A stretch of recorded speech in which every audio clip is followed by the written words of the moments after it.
It's actually us. Nice one, Leo, on the English desk. Thank you so much, Antinara, and our friends over at the Infinix Game Tambayan Midnight Rock are taking care of the draft. Joseph, how are you liking what RSG, PH, and TNC brought to the table?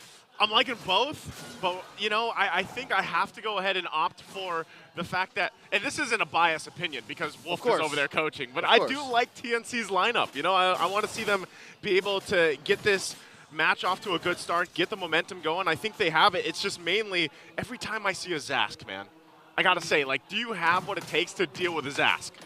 And you're looking at a Zask with Aqua in it, right? And I know Aqua to be one of the best space users and technical mages. Oh no, quick action early on! Already early on, fighting for the Lith Wanderer. Nibber could be in trouble. Nibor! Not going to be able to help much just yet. It's already a first blood here in the hands of Hez. Good start once again for TNC as Hez picks up a kill. That's what you call a heads-up play. Heads up. And I was getting back to it, as I was saying before we were so suddenly interrupted by our teams. When you're looking at Aqua on a Zask, he doesn't get to use much of the space. Like, he has to commit. Whenever he goes in with his ult, he has to commit, and that's not very Aqua in my opinion. We have to see RSG grow into many different directions, not just because Nats isn't playing for today, but mainly because the meta is changing, right? And this is a RSG with Irad in it. It's a very aggressive RSG. It's funny that you mentioned that because technically, like, our meta shifted majorly, what, 2 months ago, I think it was at this point? Yeah. It's been a while, but, like, there's these micro shifts still happening. Yep. And I love to see that. I love that we're in that phase of the meta where, some of these changes still happen. And even with this, like, this lineup that RSG brought to the table is still something that, you know, has a little bit of a nicheness to it because, like the panel mentioned, Light is going to pick up a signature pick like this Kaja, but still with it, I think that's the thing. Like, they have to tailor the aggression here. Yep. Besides Light, everything else is kind of new flavor for the Raiders. TNC, on the other hand, again, everything's in flux for them. This is their comfort zone, I guess, you know, climbing up and trying to score one over the rest of the league. And you're seeing Escalera on his signature Grok, SD on the Ling, that's an old favorite. And of course you have Hatred on the Aurora, who has been playing Aurora even before Aurora was a thing.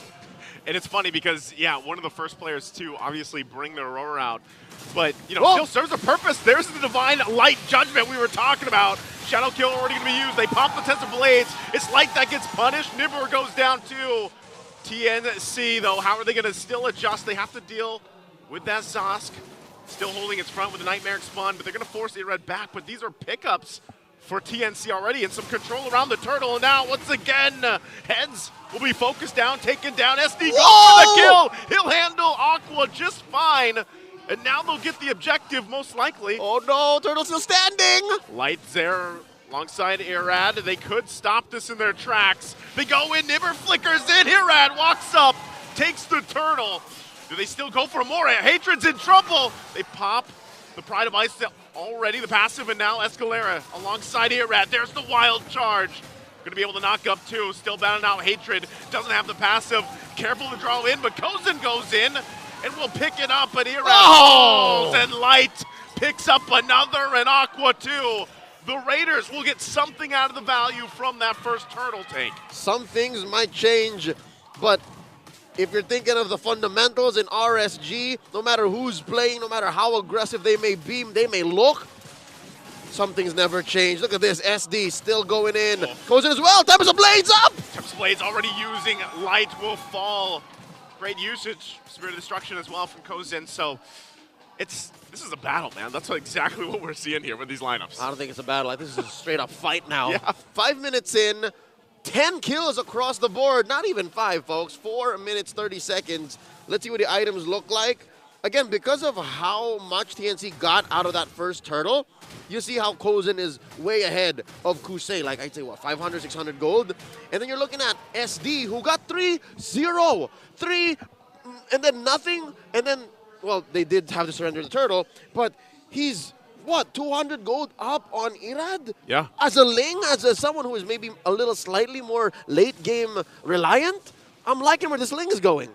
It's scaling really well, and that's why I always love, you know, Warcry Emblem 2 has done some good things in our current meta, you know, bringing in that emblem, and you saw 2 over here from the Raiders, and I think that's why when they go into some of these skirmishes, these team fights, it shows. You know, it shows on how they kind of scale up. Now, Kosei, on the other hand, he's been able to farm up for relatively, you know, freely. And he's going to have to shine later on because, like we saw with Kozin, he could just throw in the spear, man. Spear destruction, here I am. And I think that's where RSG needs to step on the clutch, maybe consider how they approach the mid-game power spike. They don't really have any burst. They have Zask, sure. They have light off the DJ, but maybe they want to go for pickoffs first and maybe secure this. Nibur coming in again! That's what they're going to go for. They went for it, and now Hatred going to fall. They don't worry about it. SDZYZ going to join the fight. Nibur still there on the front side on the Edith, keeping them at bay. They just want control of the turtle pit, and they'll go ahead and do that. And I think TNC might be left to just giving this one up here. Dear God, look at the body block. RSG just putting up meat shields from the major objective, and they score one more. 100% of turtles going so far to the Raiders. And now they're moving downward. That is a Divine Judgment on Light. Again, best believe, Joseph, people watching at home, as long as there's a battle spell or an ult on RSG, they're going to press the buttons. It's most likely going to be from Light, right? That's why anytime he picks his Kaja, I'm just like, man, that's a Divine Light Judgment coming through. Because the way he plays aggressively with his Kaja and utilizing the Divine Judgment is great. I mean, a lot of the times, that's all they have to do, rely on Light to do it. And I feel like that's almost in a sense where, you know, on the flip side, you have a wild charge for TNC. You've got a Way of the Dragon. Like, you have pick-off tools, but can they utilize it? Yeah, nothing is as sure as this. Divine Judgment once more! Divine Judgment going to find heads. They get the flicker out, so he has to burn it to survive. But, hey, that's still, you know, this minor win for RSG as they set here on the bottom side. I think you can count it as a win, but you got to put an asterisk on that, Joseph, because Light spent not just the ult, but also the flicker. He did. And I think this will open up the turret. Yep. I'd say that's a good exchange. Yeah, good exchange. You know, they spend that a little bit. They still have tools, too, to kind of initiate the fights with Nibur on this Edith. And they make a play objectively. They get a turret. That's more space to make around the map here. And, again, we're talking about the fact that, you know, the next objective being up Lord, they've got kind of control of this. And it's building up a slow momentum for them, too. Yeah, and I think the rubber band is just about to snap. We're looking at Kosei here, who, again, has no kills, no deaths either, and is on his way to an endless battle. And he's rocking the Sky Piercer and the Windtalker from here on, so he can choose one of either path, Joseph. He farms minions or he farms heroes. He can go either way. He's just waiting for that moment. He's at the fork of the road right now. Yep, he's like, which one? Dylan, tell me. Light, tell me. Which way? Which way do I go? And, again, at that point, you know, with Lord coming up here, that's where TNC kind of has to check themselves a little bit. And why I say it's so important that you get the setups, especially the fact you have Escalera on this Grok here.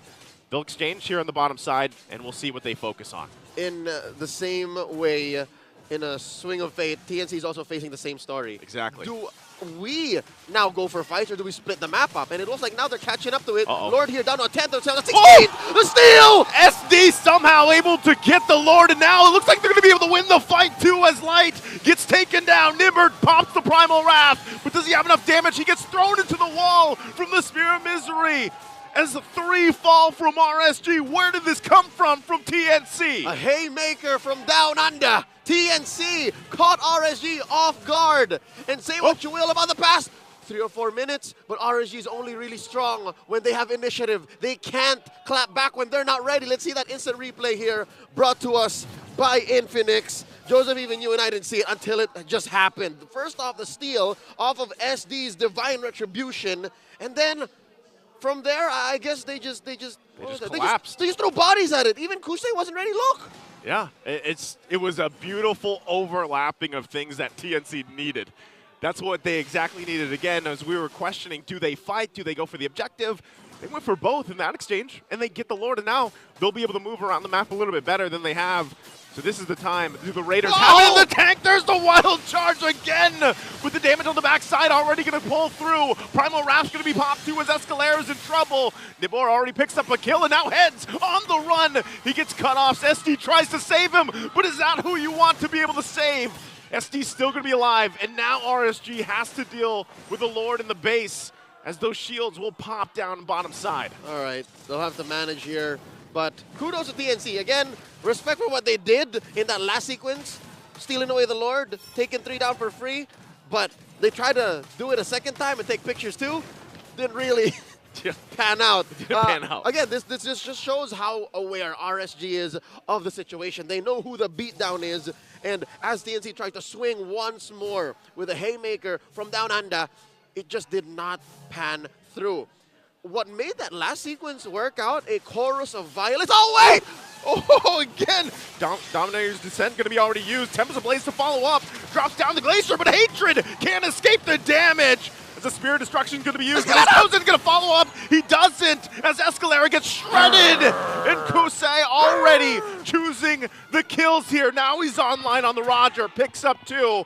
And they're going to focus down the mid lane for the Tier 2 turret. Again, what makes a chorus of violence possible for TNC, a sudden swing into a dominant position, is a drum beat. You have to have set it up. But if it's RSU's ready to welcome it, if RSU's waiting for you to please force me to fight, now this is what happens. This is what happens. It's tough because just when TNC found that spark in their flame, it just quickly got doused out by the Raiders. And I don't know, that's always something, you know, about RSG from season to season. You can't count them out. Even when you have that swing play in your favor, somehow, some way, the Raiders are like, no, we're going to turn this around. We got this. They didn't air it out. The fire was there. There was but an ember. But Aqua was ready to answer back. Light with a pull! Light's going to get a pull off again. Escalera. Immortality can be popped. Can the team get there in time? He tries to get away, but the clones will get him as Irad gets the killing spree already, making a double. Lord's going to be worked on. Still gets the triple 2. Is he looking for the Maniac from Heads? I don't think he's going to be able to catch Heads, but he has the damage there. They'll get the objective instead, and once again, the Raiders come through in the team fight, in the exchange. They get the objective. John Darituazon back in MPL Philippines, showing up. Yet to get a win, but here his Hayabusa performing out of his mind. 6-1-5, picking up the Malefic Roar now. Yep. Best believe even Escalera, even Heads is going to have to think twice about, can I really take a few hits from this Hayabusa? Scary. You know, you saw the preview of the damage alone, and sometimes all he has to do is pop that shadow kill once Light goes in with a Divine Judgment. They disperse away from it. Lord's going to work on this mid-base turret. Irad goes to the backside, a huge knockup again, even with the Primal Wrath being expended, but they'll pick up a couple kills as 2 are down for TNC. They'll go back, they'll heal up. They have to deal with the Lord. It's almost down. They should be able to clear it out. Irad jumps in on the backside, forcing him back a little bit longer, and again the pull from Heads, as another member from TNC will fall. But only one base turret going down for RSG. A 3-for-1. Uh-oh. Plus a penetration. Look at Light, looking for targets. Still want more here. Let him go. It's just Escalera waiting on him. Kozin as well. All right, TNC still yet to breathe. An amazing initiation by Nibor. I'm loving it. I'm wondering what the fans think of what he brought out there in the absence of Nats. Because so far, 2-4-7, again, not a good KDA if you ask me. Yeah. But what he did there single-handedly shot up RSG's net worth up to 7K. Shout out to the fans, right? Oh, the fans! That's right. And that's why I was saying, going back, like, you know, what, 10 minutes ago when we were talking about the tools that RSG had here. See, notice how it's either Light when he has the flicker available, or Snibor. And they can both do that time and time again. But TNC can do the same thing. That's why you pointed it out. Like, it's more or less the same story for TNC's lineup here. Yeah, and here's the thing. For TNC, it's not as simple. All right, Joseph? It's not as simple. It's not just because they're down 6 or 7K. Yeah. It's more because if Heads jumps in or Escalera jumps in, they require a little bit more finesse and synchronicity. Like, they have to throw in 3 or 4 ults to get there. For RSG, they're happy with a single Divine Judgment and then maybe 2 or 3 hits from Kusei or Irad. Yeah. They can make that work. It's so much simpler for them. But for TNC, the returns are infinite. That's true. Because they can walk away with a steal. SD can do that. They can control the map a little better. Because again, you walk on walls with the Finch Poise much easier than the Quad Shadow. Yeah, that's true. Oh, whoa, what? And the toss up again from the onward. See, I told you, easier. So much simpler to make it work here. And now, forcing TNC back again. Does RSG just choose to end the game here with a numbers advantage? 5 versus 3. They can. TNC, they got the waves pushing in. They're trying to block it off with the Guardian's Barrier. The Nightmare's going to be dropped down. Dominator's Ascent 2. They want to force them off the base. Tempest Blade's going to be used, trying to clear the waves out. Escalera takes way too much damage as he will fall, but the crystal's already going to be worked on as RSG